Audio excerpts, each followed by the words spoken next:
시험이 있을 것인데 666이라는 이 숫자에 시험이 있을 것이다. 이 말씀을 가지고 은혜를 나누기를 원합니다. 현대 사회가 과학이나 정보나 통신이 엄청나게 발전했어요. 특히 근대 역사 한 70년 사이에 급변한 일들이 일어나는데 앞으로 가정에서 TV 브라운관이 사라진다고까지 예고를 해요. 왜 그러냐면 우리 손에 있는 핸드폰의 기능이 월등하고 또 여기에서 저장하거나 혹은 뭐 드라마를 보든 소식을 보든 공중에 있는 전파를 멈췄다가 내가 필요할 때 그냥 열어보면 되니까 영화도 넷플릭스 기능으로 언제든지 원하는 영화를 볼 수가 있어요. 그래서 TV 브라운관을 놓고 앉아 있을 필요가 뭐 있냐? 이 손바닥에 다 있는데 그 이러한 시대가 올 것이다. TV 브라운관이 사라질 것이다.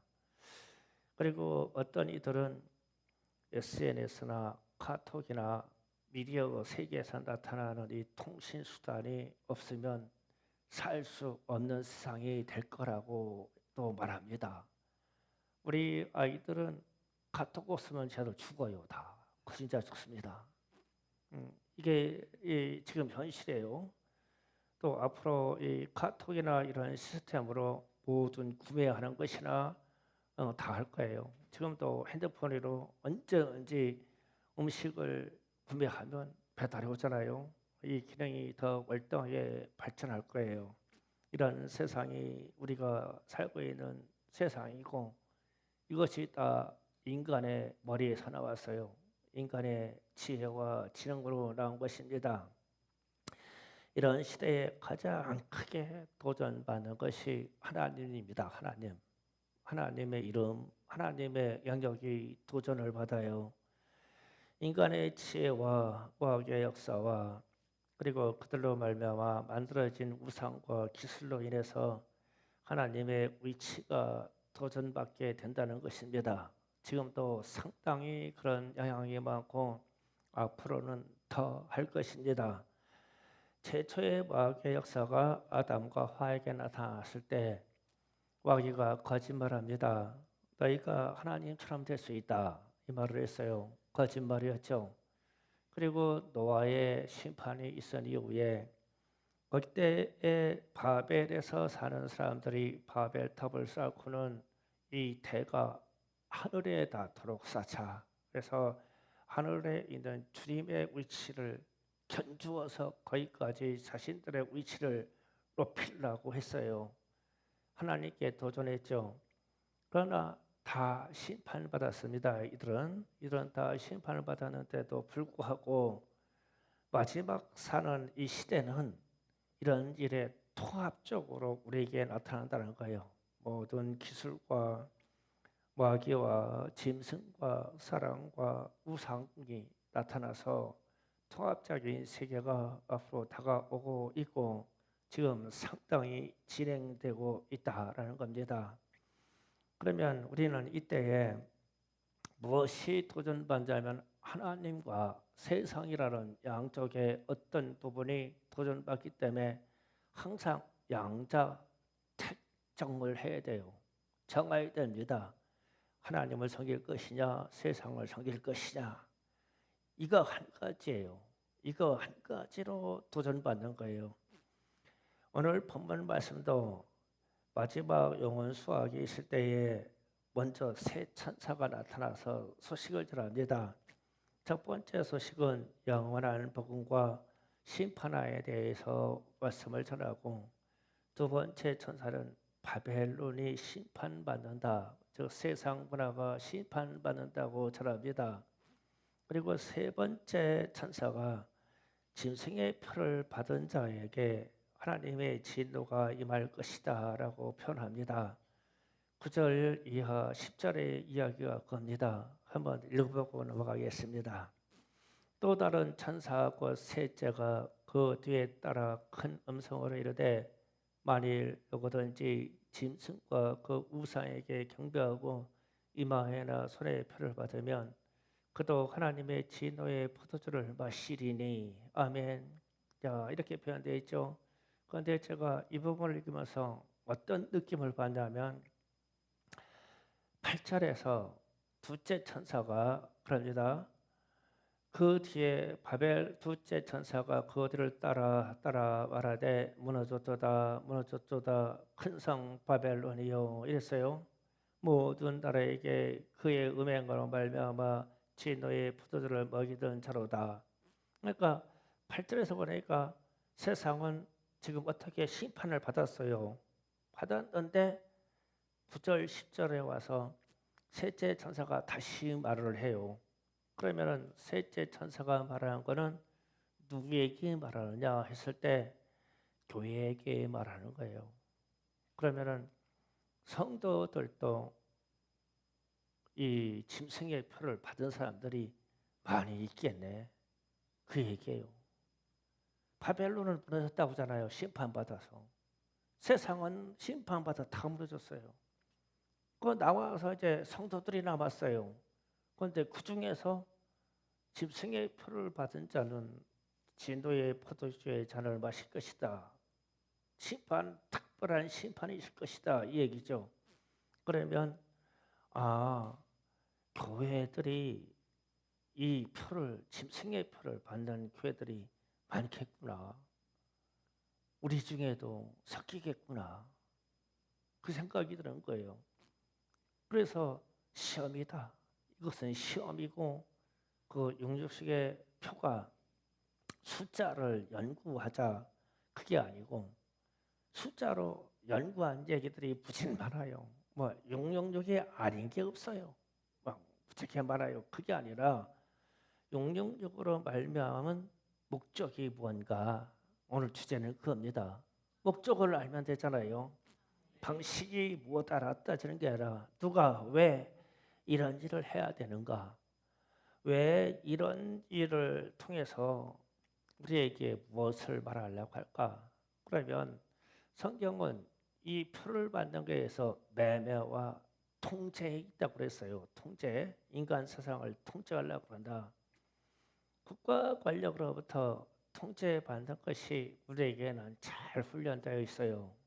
그런데 이게 좋은 측면도 있는데 우리에게 나타났던 코로나 바이러스 경우 같은 경우에 지금도 어떤 아이들은 밖에 나오면 마스크 벗으면 큰일 난 줄 알아요. 우리 교회 오는 토요학교부터 학생이 마스크 절대 안 벗어. 왜 안 벗냐니까 그게 편태. 코로나 기간 동안에 훈련 받아서 우리는 마스크 쓰면 답답해서 아주 그렇더만 그냥 마스크 쓰고 다니고 생활이 됐어. 그런데 이제 우리가 그렇게 마스크가 아주 필수적으로 써야 하는 그런 때가 있었죠. 막 만나기만 마스크 써야 되고 교회에서도 마스크 써야 되고 그랬죠. 그런데 식당에서는 마스크를 벗었어요. 먹을 때는. 그런데 가만히 생각해 보세요. 가장 호흡량이 많고 가장 내 신체의 흡입량이 많을 때가 언제입니까? 먹을 때죠. 막 먹으면서 들어가고 숨 쉬면서 들어가고 막 물 마시면서 들어가고 막 무지하게 들어가잖아요. 그때 마스크 써야 돼요. 그렇잖아요. 왜 걸어 다닐 때 마스크 쓰고 사람 만날 때 마스크 쓰냐고요? 밥 먹고 식당에서 밥 먹을 때 써야 돼요. 진짜는. 그렇잖아요. 그때 얼마나 많이 들어가고 막 이 코 막 다 열어서 들어가잖아요. 그때 쓰게 해야 돼요. 아이러니한 얘기를 하는 거예요, 제가. 이렇게 우리는 훈련돼서 사실을 매도가 되면 어떤 게 중요한지를 모른다는 거죠. 그렇게 해서 어쨌든 훈련 잘 받았어요.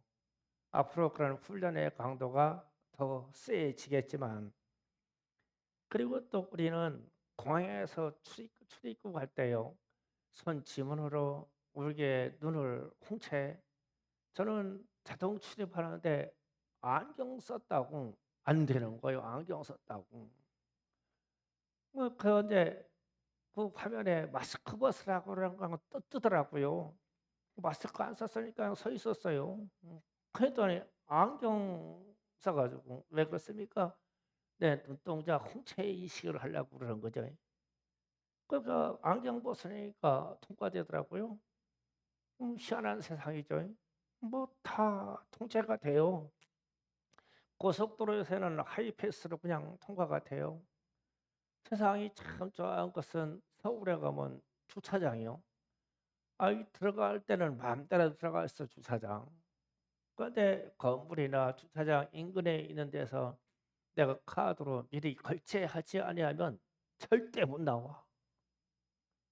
그래서 어디에서나 거기에서 원하는 그 번호로 결제만 하면 나올 수가 있어. 들어갈 땐 자유요. 근데 차가 그런데 나올 때는 자유가 아니야. 어디에서 결제하든지 해야 나와. 어쨌든 통제 시대예요. 이게 점점적으로 개선해지고 발전해지고 그러면서 이제 사람들이 뭐 그렇게 어렵게 하냐. 사람 몸에다가 표시를 하자. 목적이 이제 편의 때문에 그냥 손등에나 사람의 이마에다가 그냥 표시하자. 그러면은 얼마나 인식이 좋겠냐. 컴퓨터가 카메라가 사람이 금방 보고 인식하고 알지 않겠냐는 거예요. 그렇게 하면서 모든 사람들에게 유익한 거, 뭐 경제 정보라든지 출입의 문제라든지 금융의 문제라든지 건강 체크라든지 다 돼요. 한 번에 그렇게 하는 것을 하자. 그러면은 얼마나 편하냐고. 다 해야지. 그렇잖아요. 뭐 마스크 이런 문제가 아니고 그냥 내 이마에 어떤 표가 있는데 백화점에 들어가도 그냥 자동 결제되고 싹 들고 나오기만 하면 돼. 어디에 가든지 출입이 가능하고 뭐 은행에 이 출입하는 것도 그냥 가능해. 그냥 내 얼굴에 이마가 표시가 돼 있어 가지고 CD기 앞에 가서 서서 얼굴만 한번 비치면은 막 자동으로 다 돼요. 얼마나 편리하고. 해야지. 갑시다. 아멘 하는 거 보니까 아니 이렇게 좋은 세상이 온다고 지금 세상이 이렇게 만들어 가잖아요. 그런데 2000년 전에 기록된 하나님의 말씀이 이걸 철저히 지금 금하고 있단 말이에요. 지금 말씀이 2000년 전에는 이런 일이 나오리라고 상상이나 했겠냐고요. 하나님의 성령이 요한에게 감동해서 가르쳐 주니까 하나님이 가르쳐 주니까 기록한 거죠. 그런데 오늘날 이 사실이 우리에게 도래해 와 있단 말이에요. 우리가 와닿아 있어. 그러니까 야 우리 시대에는 이거 좀 문제를 걱정해야 되지 않겠냐. 그래서 계시록 14장 9절 12절에 보면 이렇게 표현됐습니다. 9절 12절 사이를 보겠습니다. 또 다른 천사가 셋째가 그 뒤를 따라 큰 음성을 이르되 만일 누구든지 짐승과 그의 우상에게 경배하고 이마에나 손에 표를 받으면 그도 하나님의 진노의 포도를 마시리니 그 진노의 잔을 삭힌 것이 없이 부은 포도주라. 거룩한 천사들 앞과 어린 양 앞에서 불과 유황으로 고난을 받으리니 지옥에 들어간다고 얘기했죠. 불과 유황으로 고난을 받을 것이다. 11절에 가서 그 고난의 연기가 세세토록 올라가리로다. 짐승과 그 우상에게 경배하고 그 이름의 표를 받은 자는 누구든지 밤낮 쉼을 얻지 못하리라 하더라. 지옥에 들어갔다는 얘기죠. 그리고 나서 12절에 성도들의 인내가 여기 있나니 그들은 하나님의 계명과 예수에 대한 믿음을 지킨 자니라. 이 어떤 표식을 받는 것하고 예수를 믿는 것과 하나님의 말씀을 지키는 것하고 딱 대치가 된다는 얘기잖아요. 그래서 이 이야기가 세상이 망한 이야기가 아니고 교회에 대한 이야기다. 성도들의 인내가 아니냐. 그러니까 우리 중에 인대에서 통과할 사람이 있고 표를 편하니까 표를 받는 사람도 있다 이거예요. 근데 받은 사람은 믿거나 안 믿거나 다 지옥으로 들어간다. 성경이 지금 그렇게 기록되어 있어요. 우리는 이 사실을 믿는 겁니다. 그러면 또 쉽게 질문해 보자고요. 하나님은 왜 이것을 안 된다고 그러고 표를 받으면 안 된다고 그러고 왜 세상은 받느냐고 하냐고 받자고 그러냐고. 제가 그랬잖아요. 우리도 받읍시다 그랬잖아요. 편하니까. 왜 이렇게 얘기하면 안 돼요. 큰일 나. 제가 지금 어떤 뉘앙스를 던지려고 이렇게 얘기하는 거예요. 거기에다가 아멘하면 안 되죠. 예. 받자 그러면은 절대 아멘하면 안 돼요. 나라 받고 지옥 갈게요. 여러분 그냥 다 천국 가세요. 예. 절대 받으면 안 되는 얘기예요. 그러면은 마지막 선택은 하나님을 섬길 것이냐, 짐승의 표를 받을 것이냐. 이거 두 가지를 견준다는 거예요. 우리에게 있는 모든 편리의 제경을 두고 마지막 선택은 하나님이냐 이것을 주장하고 있는 사탄이냐 둘 중에 하나를 선택하라는 거예요. 그래서 성경은 이 표식을 받지 말라고 하는데 사람들은 편리 때문에 자발적으로 받게 될 것입니다. 이게 문제가 되는 거예요. 교인들도 자발적으로 받는 사람들이 무지 많을 거예요. 집안에서 아마 이것 때문에 타협을 할 거예요. 그래서 제가 우리 딸들을 걱정했어요. 우리 딸들은 이 시대가 오면은 나를 닮아서 배고픈 것을 참지 못하니까 분명히 신랑들을 잡을 것이다. 당신은 가서 표 받고 와. 그래가지고 많은 식품들을 사가지고 우리 집에다 드려. 우리는 안 받을 거야. 이럴 거예요. 여기에 해당자인 우리 김성원 전도사의 운명이 참 기가 막혀. 그런 일이라는 얘기예요. 우리 중에도 받냐 안 받냐 이거 가지고 갈등의 시대가 올 것이다. 자세히 들여다보면 요한계시록 13장 10절에서 13절까지 잠깐 보면 짐승의 표가 오는 것을 기록됐습니다. 10절에서 14절 봅니다. 자, 사자뵐 자는 사라져갈 것이요 팔에 죽을 자는 마땅히 칼로 죽을 것이니 성도의 인대와 믿음이 여기 있느니라. 내가 보매 또 다른 짐승이 땅에서 올라와 어린 양과 같이 두 뿔이 있고 용처럼 말을 하더라. 그가 먼저 나온 짐승의 모든 권세를 그 앞에서 행하고 땅과 땅에 사는 자들을 처음 짐승에게 경배하게 하니 곧 죽게 되었던 상처가 나은 자라. 큰 이적을 행하되 심지어 사람들 앞에서 불이 하늘에서 땅에 내려오게 하고 짐승 앞에서 받은 바 이적을 행함으로 땅에 거하는 자들을 미혹하여 땅에 거하는 자들에게 이르기를 가래에 상하였다가 살아난 짐승을 위하여 우상을 만들라 하더라. 아멘. 땅에 있는 사람들을 미혹한다라는 말이 나왔어요. 그러면 이때가 되면 마지막 때에는 거대한 미혹이 일어날 것이다. 그런데 미혹의 주체가 땅에서 올라온 자래요. 땅에서 올라온 자, 하늘로부터 온 자가 아니고 땅에서 올라온 존재들이 이 미혹을 할 거래요. 그러면 이게 무슨 얘기냐면 거짓 선지자나 거짓 그리스도나 거짓 예언을 하는 사람들이 아니겠냐는 거예요. 땅에서 올라온 자. 자칭 이단이 되는 사람들이 이 일에 앞장설 것이다. 이 얘기가 돼요. 그러면은 이 사람들이 무슨 얘기를 하는 거냐면 이적도 일으키고 예수님처럼 기적도 일으키고 하늘로부터 불도 내리게 하고 자신이 죽었다 살아난 것처럼 칼에 맞았다가 살아난 것처럼 부활의 모양도 내고 이러니까 사람들이 미혹을 받아서 그 사람을 믿는 거죠. 그러니까 엄청난 거짓 선지자들이 일어날 것이다. 그러면 이때에 택함 받은 사람도 실족하게 될 거라는 거예요. 왜냐하면은 진짜 같으니까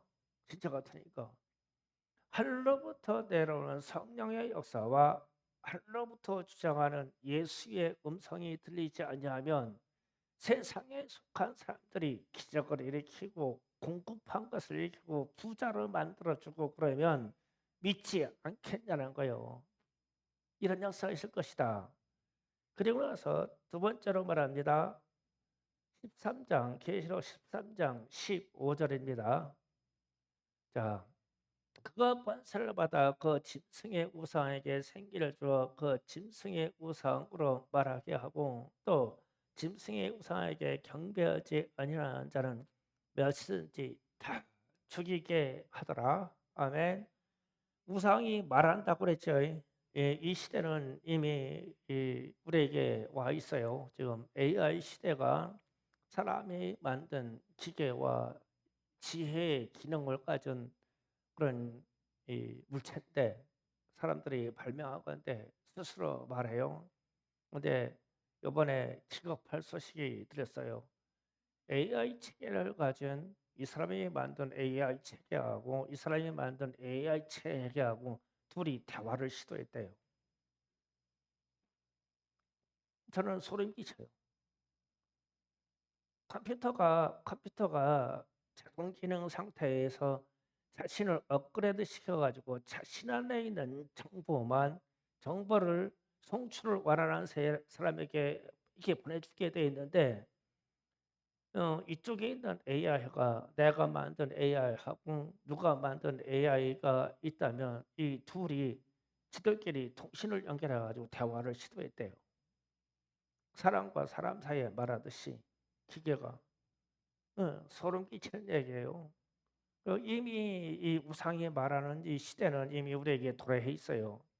그런데 문제는 이들이 누구든지 몇 시든지 다 죽인다고 얘기 나왔어요. 죽인다. 이 부분 때문에 좀 제가 좀 다뤄볼게요. 풍요로운 세상을 제공하는 외에 용용족의 표를 받지 않으면 추방시키고 차별대우시키고 사회를 격리하고 직장을 박탈하고 매매를 금지하면 살 수 있을까? 이 질문을 하는 거예요. 이들은 누구든지 죽일 수 있는 이 표를 받지 않으면 누구든지 죽일 수 있는 이 권세를 이들이 가졌으니까요. 그러면 모든 공급, 즉 물과 양식과 전기와 통신에서 제외시키면 견딜 수 있을까? 우리 지금 청년 세대들이 어, 전기하고 통신 끊어버리면 쟤들이 살 수 있을까? 난 쟤들 절반 이상은 죽을 것 같아. 못 살아. 그래서 핸드폰하고 카톡 없으면 죽겠다고 그러는 거예요. 그래서 선생님이 학교에서 핸드폰 뺏었어요. 그러니까 막 선생님을 막 폭행하잖아요. 죽인다고. 안 돌려주면 내가 죽겠다고 막 발버둥 치잖아요.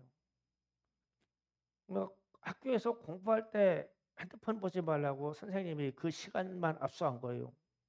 그런데 막 참지 못하고 가지고 막 선생님을 폭행하잖아요.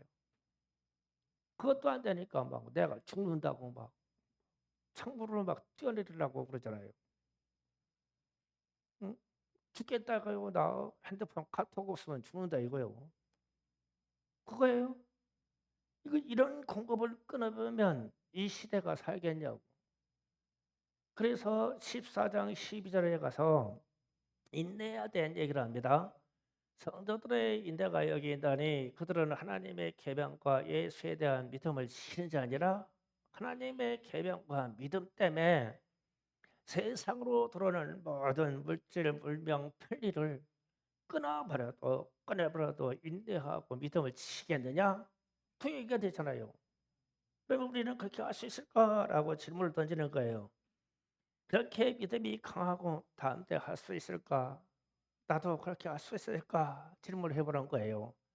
우리 청년들도 그런 질문을 스스로 해보는 거예요. 나도 핸드폰도 없고 전기도 없고 물도 없고 다 없어. 양식도 없어. 그걸 안 준대. 그런데 내가 살 수 있을까? 믿음으로 살아야 될까? 아니야. 가서 표 받고서 그거 다 받아서 먹자. 살자. 통신도 제공받자. 얼마나 좋으냐. 얼마든지 회유할 수 있고 할 수 있는 얘기죠. 왜냐하면 선택의 여지가 예수냐 하고 지금 세상이 주는 모든 편리, 거대한 물질불명의 편리하고 둘이 대치가 딱 돼 있어. 이게 선택의 여지가 없는 둘 중에 하나야 돼. 누구나 다 예수를 버릴 거라는 거예요. 지금 그게 이게 쉬운 얘기냐? 성경에 지금 기록된 이야기로만 제가 풀어나가는 거예요. 또 그럽시다. 이때 그리스도인들이 박해를 받겠죠. 그렇지 않겠어요? 당연히 받겠죠. 그러면 박해를 받은 표가 있어요. 그러니까 이런 생각해 보자고요. 누구 두 명만 나와라. 비교해서야 딱 좋은데. 그래 앞에 누구 지정했냐? 사랑이 있냐? 얼굴 숨은 자 사랑이가 제일 좋아. 사랑이하고 가은이라고 하라. 딱 좋다. 누가 악약이 될지는 몰라. 그런데 그냥 이해를 해라. 요 앞에 살아 목사님하고 같이. 666표 때문에 그래. 여기로 올라와. 여기로 올라가. 여기 하면서 다 줄게. 막 돈도 주고 막 다 줄게. 666표 받을 사람. 666표 받을 사람. 그래서 안 받으려고? 그래 벌써 그랬더니 둘 다 안 받는다고 그러니까 당국자들이 눈을 하나 빼냈어. 아니 박해도 표가 있을 거 아니에요. 그러니까 666을 받는 표가 있듯이 박해도 표가 있을 거 아니에요. 너 받을래? 안 받아. 그래가지고 팔을 하나 잘라버렸어. 안 받는다. 왜 박해받은 표가 있을 거 아니에요. 잘라버렸어. 팔 다 뒤로 숙여. 그러면서 너눈 하나 감으면 눈 뺐어. 눈 한쪽 눈 그러고 있어. 눈 하나 없어. 왜냐 박해받은 표가 있을 거예요. 그래가지고 와서 또 묻네. 용육 표 받으면 다 줄게. 눈도 치료해주고 눈도 치료해주고 성형도 줄게. 성형도 해주고 그냥 막 통신이고 전기고 다 공급해줄게. 평생 먹을 음식도 다 공급해줄게. 용육표 받을래? 그랬어. 안 됐대요. 그래서 이제 팔 하나 잘라버렸어. 안 죽게 돼서 이때는 팔 잘라버렸어. 왜냐하면 그리스도인들이 받는 박해도 그냥 멀쩡한 이 상태에서 내면만 요구하냐고. 표라는 것 때문에 그리스도인들의 박해도 표가 있다.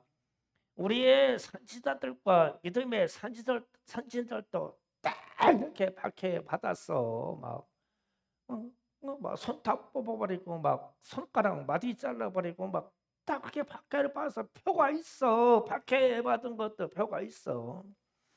그래서 이제 가은아 참 세상 저 사람들은 잘 살고 있잖아. 다 퍼받고 퍼봐 막 이야 멀쩡해 막 잘 먹고 잘 살지. 왜 너만 왜 이 고생하냐? 당국자가 얘기하는 걸 지금 와서 회유시키려고. 왜 너만 이 고생해? 왜 팔은 없는 거요? 치료해줄게. 팔도 의족으로 해가지고 컴퓨터 기능으로 다 움직일 수 있게 다 해줄게. 의학 기술 있게 해줄게. 그리고 저기 김기경 집사처럼 저렇게 막 살이 뽀얗게 흘러가가지고 막 잘 살자니 그지? 잘 살지 해줄게. 나한테 해줄게. 또 뭐가 필요하냐? 다 줄게. 돈도 줄게. 빼앗긴 핸드폰도 줄게. 막 다 공급해줄게. 표 받자. 그래도 하냐? 그래서 죽였더라. 그랬잖아. 누구든지 죽일 수 있는 권한이 있다고 했잖아. 죽였더라. 그래서 이게 그리스도인들이 저기서 나오는 박해받는 그리스도인들도 표가 있어. 그래서 성도들의 인내가 여기 있나니 성도들의 인내가 여기 있나니 이러는 거예요. 그냥 가지고 와서 맨날 와서 사정만 하겠어? 펴봤자 사랑아, 펴받아도 괜찮아. 사정만 하겠냐고, 입으로 식탁에 사정만 하겠냐고.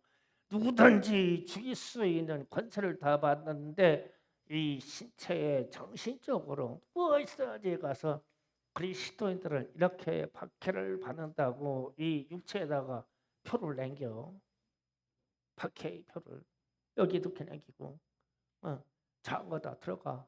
천국에서 만나자. 천국에서 만나자. 장거다. 그 이해가 쉽죠? 누구든지 죽일 수 있는 권세를 받는데 이들이. 그리고 나서 세 번째로 지적합니다. 이 부분을 더 얘기합시다. 누구든지 죽이는 권세를 받는데 열왕기하 8장 12절 13절 잠깐 읽어봅니다. 자, 다 같이 있습니다. 시작. 하사엘에 이르되 주여 어찌하여 우시나이까 하는지라 대답하되 내가 이스라엘 자손에게 행할 모든 악한 을 내가 알미라. 내가 그들의 성에 불을 지르며 장정을 칼로 죽이며 어린 아이를 맺히며 아이벤 나를 배를 그리다 하니 하셀 이르되 당신의 개 같은 종이 무엇이기에 이런 큰 일을 행하리까 하더라.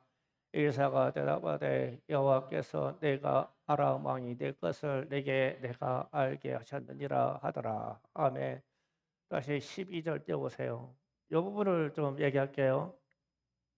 이스라엘 역사 중에 엘리야 다음에 엘리사라고 하는 선지자가 났어요. 그런데 이웃 나라, 그러니까 이스라엘의 대적의 나라 아람이라는 나라가 있는데 아람의 왕이 하사엘이라고 하는 사람이 왕이 되면 하나님이 저를 써서 우상 숭배에 빠져 있는 이 이스라엘을 징계하려고 했어요. 그런데 그거를 지금 하사엘이 지금 왕이 된 상태가 아닙니다. 지금은 그랬잖아요. 얘기를 읽어보니까 왜 하사엘이 이르되 내 주여 어찌해서 우시라이까. 지금 기가 막혀서 누가 우냐면 엘리사가 우는 거예요. 이 사람은 딱 봤는데 하나님이 아람의 왕으로 세울자네. 그때 이 사람을 도구로 이스라엘을 징계하는데 그가 이스라엘 땅에 들어와가지고 장정들 죽이며 아이를 맺히며, 그게 아이를 맺히는 게 뭐냐면 아이들을 병사들이 아이들을 보이는 아이들마다 잡아다가 어디다 맺히면 바위 있잖아, 바위 돌에다가 맺히는 거예요. 거기다가 저 맺히며 말이 돌 위에다가 맺히는 겁니다. 그러니까 아이들을 맺히면 깨져 죽겠죠. 아이 벤 여자에게는 배를 갈라버려요. 그래가지고 둘 다 죽여요. 실제로 역사에 이런 일이 일어났었어요. 그러니까 하나님이 심판하신다. 이거를 주님이 재림하신다. 이 말을 쉽게 들을 말이 아니에요. 지금 그 얘기입니다. 그런데 저 얘기가 어디에서 또 나오냐면 마태복음 24장 19절 봅니다. 제가 지금 다 시작. 그날에 아이 뵌 자들과 전먹이는 자들에게 화가 있으리로다. 주님이 하실 말씀이에요. 주님이 마태복음 24장에 와서 말세에 그 환란이 있을 것이고 창세 이후에 이런 환란이 없을 것이다. 그런 심판이 이 땅에 임할 것이다. 너희는 깨어 있으라 하시면서 저 말씀을 주님의 입에서 말한 거예요. 주님이 아이 배 여자와 젖 먹이는 자에게는 화가 있으로다. 젖 먹는 아이를 빼앗아 가지고 그냥 땅에다 맺혀 가지고 그냥 다 깨트려 죽인다는 뜻이에요. 말 안 들으면 당국자들의 권세로 원하는 것을 순종하지면 예수를 믿을 것이냐 세상에 있는 권세가 요구한 것을 따라갈 것이냐, 이게 두 가지가 딱 대치될 때 사단을 따를 것이냐 하나님을 따를 것이냐 딱 대치되는 그 시기가 올 때 저 현상일 거라고 예수님도 말씀하셨어요. 그리고 또 예수님이 하신 말씀에 마태복음 10장 34절 30절 잠깐 읽어봅니다. 시작. 그날에 아니 마태복음 10장 34절 39절 다 같이 있습니다. 시작. 내가 세상을 화평에 주러 온 줄 생각하지 말라. 화평이 아니요 검을 주러 왔노라. 내가 온 것은 사람이 그 아버지와 딸과 어머니와 며느리와 시아버지와 돌아가게 하려 함이니 사람의 원수가 자기 집안 식구리라. 아버지와 어머니가 나보다 더 사랑하는 자는 내게 합당하지 아니하고 아들이나 딸을 나보다 더 사랑하는 자도 내게 합당하지 아니하며 또 자기 십자가를 지고 나를 따르지 않는 자도 내게 합당하지 아니하니라. 자기 목숨을 얻는 자는 잃을 것이요 나를 위하여 자기 목숨을 잃은 자는 얻으리라. 아멘. 자, 여기에서 집안 식구들이 원수된다고 했는데 지금 이 시대에 우리 가정들이 그런가요? 저 정도인가요?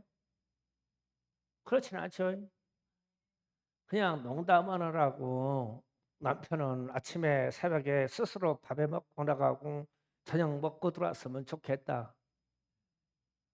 저 원수 같은 것은 이게 농담하느라고 하는 얘기지 진짜 그래서 그런가요? 지금 시대 얘기가 아니라는 거예요. 저 얘기가 언제적 얘기일까? 마지막 시대에 표를 받고 안 받고 해서 이 갈라지는 시대가 오면 집안 식구가 원수가 된다. 이게 원수가 된다. 왜냐하면 가족 중에 누구는 표를 받고 누구는 표를 안 받는 거예요. 그러면은 집안 이제 당국자가 통제하려고 사람들이 이 세상을 통제하려고 그 세상을 만들었는데 그 집에 다 표를 받았는데 예를 들어서 우리 장로님들 이윤창 장로님들 다 받았는데 믿음이 좋은 김미경 집사만 안 받아. 그러면 식량 주겠어? 그럼 장로님이 사정하는 거요. 세상 사람 다 받고 사는데 왜 당신만 안 받냐? 당신만 받으면 우리 집이 평안해. 양식이고 뭐고 다 당국자들이 공급해 준다니까 왜 안 받으라고 그래?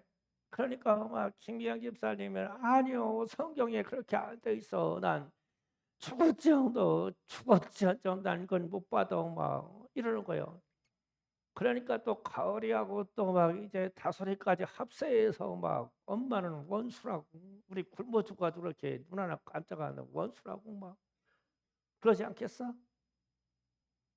그러면 그때의 얘기가 마태복음 10장 얘기가 저 말씀이 그때에 적용돼서 맞는 거지 지금 막 전도하고 하는 이 시대의 말씀은 아니라고. 지금은 사랑해라. 지금은 전도해라. 그들에게 화평을 줘라. 그들에게 공급을 해줘라.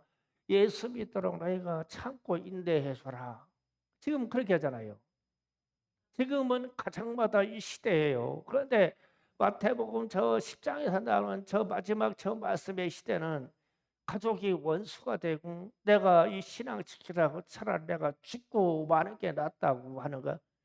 내 생명을 지키려고 하다가 끌고 가면 너희들은 영원히 죽는 대로 들어가고 차라리 내가 핍박받아 죽어버리면 너희들의 생명이 보존되리라. 내가 천국에서 보존해 줄게. 그 얘기잖아요. 그러면 이런 시대가 우리에게 다가오고 있다고 누누이 말을 하고 그런 얘기를 듣고 성경에 이렇게 기록되어 있다면 우리는 준비를 해야 되는 거죠. 그래서 가족이 원수가 되는 경우는 우리가 아내가 박해를 받고 남편은 육류족의 표를 받고 반대로 철없는 자녀들은 가서 다 표를 받고 누구는 안 받고 이런 날이 가족이 내 식구가 원수니라 하는 그 시간이요. 그 시간이 우리에게 다가오고 있는 거예요.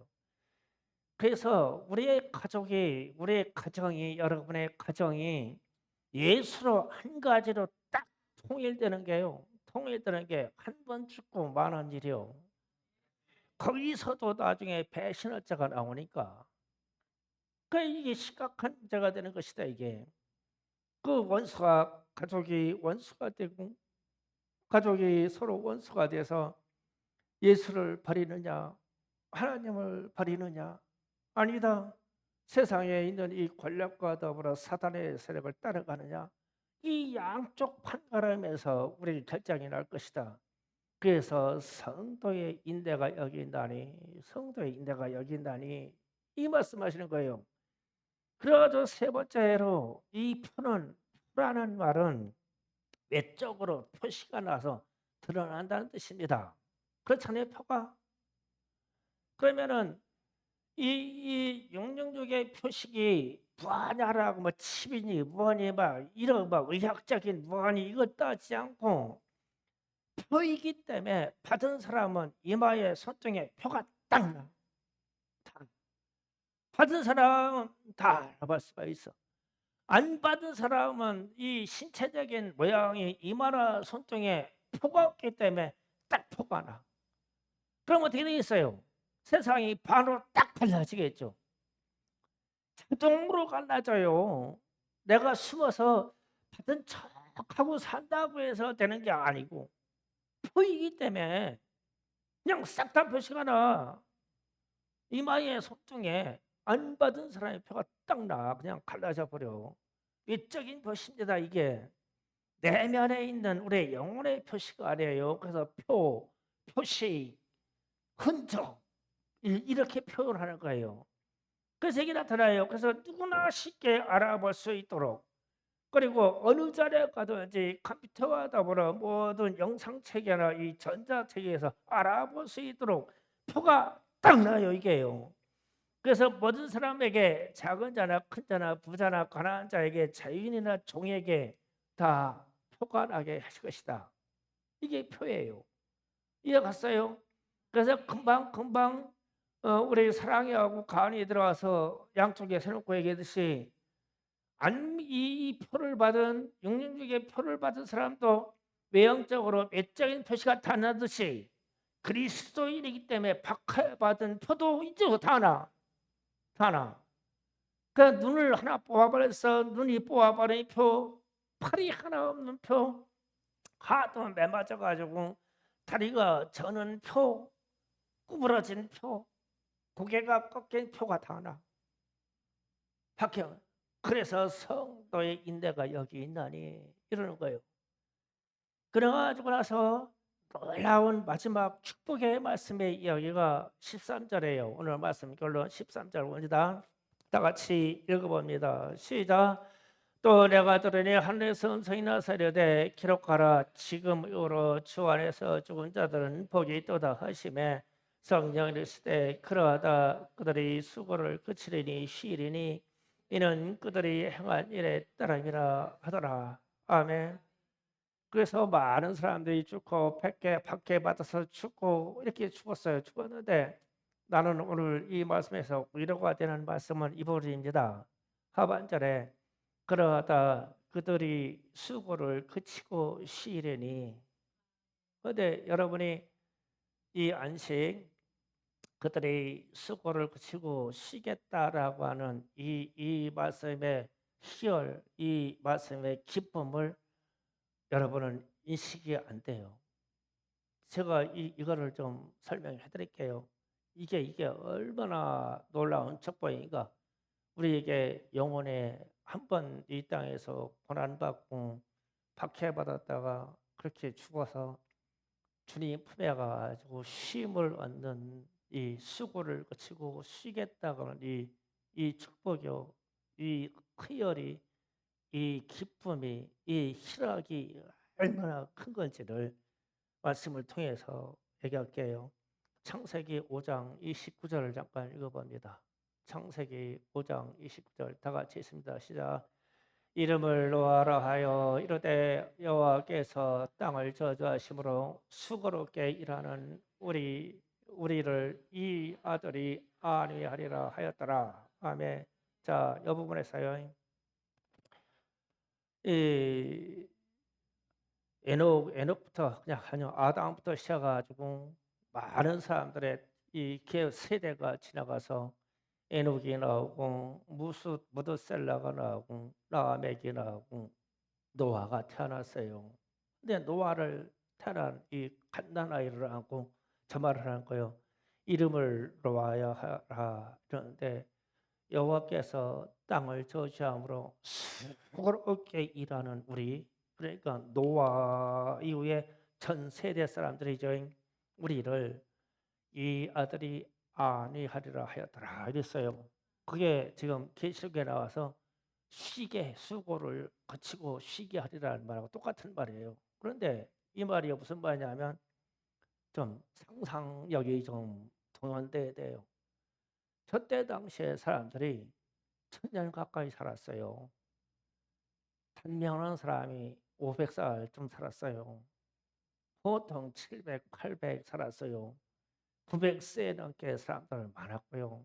그냥 800 몇 세 사는 것은 흔한 일이었었어요. 저때 시대에. 참 좋겠죠. 참 좋겠죠. 홍래 권사님 창세 때로 보내드릴까요? 1000년 살 수 있대.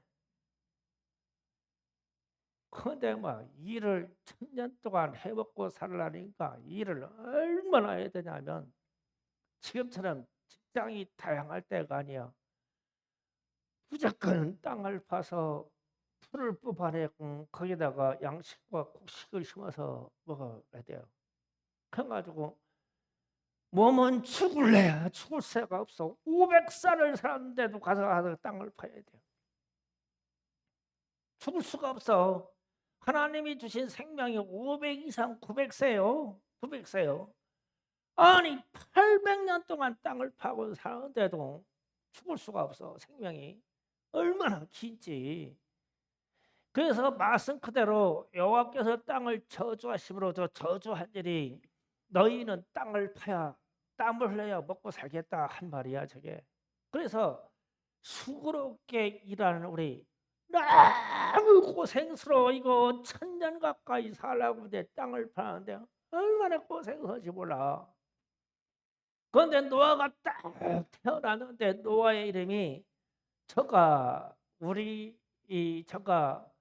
우리를 이 아들이 안위하리라 우리를 쉬게 하리라 그랬어요. 그러면은 심판의 측면은 홍수의 심판의 측면은 세상의 죄를 측면하는 죄를 심판하는 측면이 있는데 믿음의 사람들에게는 야 드디어 죽는구나 천국 간다 이야 드디어 죽는구나 내가 지금 300년 정도밖에 안 살았는데 이야 나한테 죽을 기회가 왔어.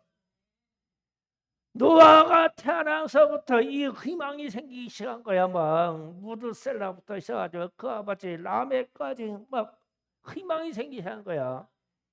그래가지고 성경에 뭐라고 표현되냐면 창세기 6장 3절 다 같이 봅니다. 시작. 여호와께서 이르시되 나의 영이 영원히 사람과 함께하지 아니하리니 이는 그들의 육신이 됨이라. 그러나 그들의 남은 120년이 되리라 하시니라. 아멘. 120년으로 팍 줄여주었어. 그래가지고 그 위에 태어난들이 야 120년만 고생하면 야 우리는 쉴 수 있어. 야 좋다. 야 그럼 뭐 징그럽게 사는 그럼 1000년 세월 살았는데 그냥 수고가 막 고생이 얼마나 심한지 홍래 공사님 보내줄게. 1000년 살도록 그 다리 가지고 쭉쭉쭉 1000년 살아.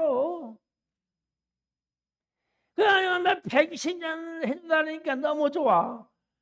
그러고 나더니 세월이 흘러가지고 사람들의 인생에게 70과 80으로 줄여졌네. 엄청난 축복이요. 이 죄된 세상에서 7, 80 살게 한 게 120년 살라고 하는 우리 홍래 공사님이 너무 잘못 생각한 거요. 이야, 이 고생하는 세상 70이면은 죽겠네. 얼마나 좋냐.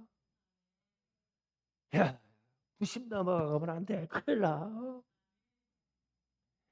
그 늙은 육체를 가지고 또 먹어야 살 거 아니야. 손흥지고 또 일해야 살 거 아니야. 시험은 없어. 자녀들은 다 떠나갈 수 없어. 그런데 말세의 이 666의 표를 받는 이 시점에 하면 사람들에게 모든 것을 제공하지 못해 편하게 오래 살 수 있겠다고 세상에서 제공해 주네. 아니야, 핍박받고 내일 죽는 게 나아서. 그렇게 살아봐야 그렇게 핍박의 세계에서 그렇게 이 세상에서 공급해주는 모든 제약과 물질의 세상을 공급받아서 생명을 유지해가지고 10년, 20년, 30년, 40년 평생을 연장해봐야 뭘 거야. 차라리 그냥 예수 믿는다고 하고 하나님 앞에 가서 쉬는 게 낫겠다. 나 예수 믿고 죽겠습니다. 그래 나가지고 13절 말씀처럼 성령이 이르시되 끓여다 그들의 수고를 그치고 쉬리니 영원한 안식에 들어갈 것이다. 아멘. 이 영원한 안식에 들어가려고 노아 때부터 생명이 1000년 가까이서 120년에서 사람이 살아봐야 70년 80년에서 그 다음에 삶에 와가지고 50년 60년에서 줄어들었다가 지금 계속 우리의 생명이 늘어나고 있어. 막 90, 100세 사람들 120년 사람들 막 늘어나고 있어. 썩 좋은 현상이 아니야. 한 50쯤 살고서 빨리 천국 갔으면 참 좋을 뻔했는데 왜 이 꼴을 보고 사냐, 이런 생각이 들어야 돼요. 그래서 이 세상이 앞으로 더더군다나 이 외적인 표를 가지고 장수하고 오래 살고 건강하게 살고 많은 물질을 문명을 누리고 살 수 있는 이 방향으로 틀어버릴 것이다. 그러나 어느 시점에서 이 표식이 예수를 믿을 거냐 안 믿을 거냐 딱 갈라서 이 시점이 올 것이다. 그때 빨리 예수 믿고 하나님의 편에 딱 돌아서서 빨리 죽어서 빨리 주님께로 가. 그래서 거기에서 쉬고 거기서 영원한 안식을 누리는겨. 그래서 치사하게 뭐 핸드폰 준다고 펴받고 뭐 내게 공급을 더 해준다고 펴받고 편안하게 병 고쳐준다고 펴받고 이게 아니라 그렇게 해서 노아 이전의 세계로 1000년 이상 사는 세계로 가시고 싶으면 다 가. 펴받고 살 수 있어. 안 죽는 육체로 안 죽는 시간을 연장시켜 줄 거예요. 갈 수 있어. 칩을 받으면 다 이 위성 세계에서 우리의 건강 체크를 다 할 테니까 심장 멈추려면 깨워놓고 기절해서 죽으려고 하면 깨워놓고 그 시대로 갈 거야. 오래 사는 시대로. 그런데 하나님은 창세 때부터 지금 말씀처럼 줄여줬잖아요. 줄여주니까 창세 때 살았던 무두셀라가 기가 막혀 1000년 가까이 살았는데 이분이 살았는데 드디어 비가 오니까 죽을 날이 왔어. 얼마나 좋은지 몰라. 이 징그러운 세상 나는 쉰다. 그래가지고 인생에게 120년을 주셨죠. 그게 오늘날 우리가 살 수 있는 최대 인생이에요. 우리에게 웬만큼 사는 인생이 70이고 80이고 어려운 세계가 진짜 우리에게 생명의 안식이 있는 시대냐. 아마 표를 받는 어느 시점이 딱 오면 이때부터 출발이 갈라질 겁니다. 그때 빨리 핍박받아서 빨리 죽으세요. 그게 좋아요. 눈 다 뽑혀도 괜찮고 팔다리 다 잘려서 죽고 치료해 준다고 하면 치료해 주지 말라고 하세요. 빨리 가는 게 나아서 그 얘기잖아요. 이 땅에서는 아무리 오래 살아도 오래 살면 살수록 죄만 못하는 거예요. 그렇다고 자살하라는 얘기는 아니에요. 믿음의 생명으로 죽고 사는 것을 결정하라. 예수의 생명으로 죽고 사는 것을 결정하라. 하나님의 편에 서서 죽고 사는 것을 결정하라. 세상은 아니다. 주여 삼창하기도 합니다.